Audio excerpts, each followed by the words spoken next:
Today I'm here to talk to you about flash hiders, particularly the removal of a flash hider. This is my own personal gun, a Krytac Kriss Vector, but it's the same principle with most airsoft guns, being M4s.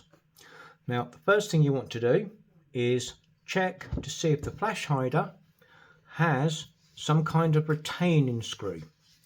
This one has a tiny little Allen key bolt here. I pre-loosened it, so you would find normally about a 1mm, 1.5mm. Undo it a portion of the way, and then you can unscrew the flash hider.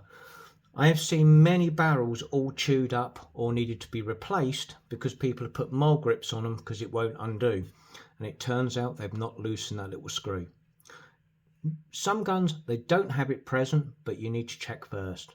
With that undone, you would then commence to undo this clockwise to undo it. Now you may be thinking, surely when you undo stuff it's anti-clockwise. It is, but bearing in mind most airsoft guns are based on the real deal.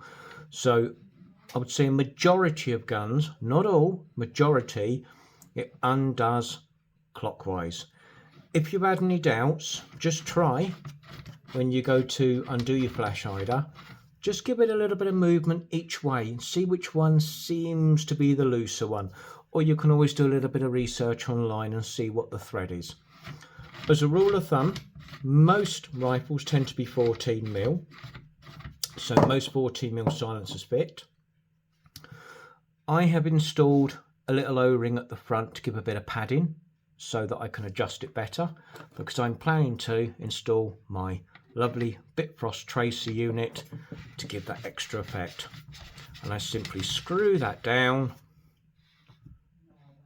line it up, and there we have my new tracer unit installed. Bear in mind here, if you can look closely, there's the grub screw what I was talking about. It is worth doing that up slightly so you don't lose it and keep it nice and safe. Never throw away your old flash hider. So that concludes today.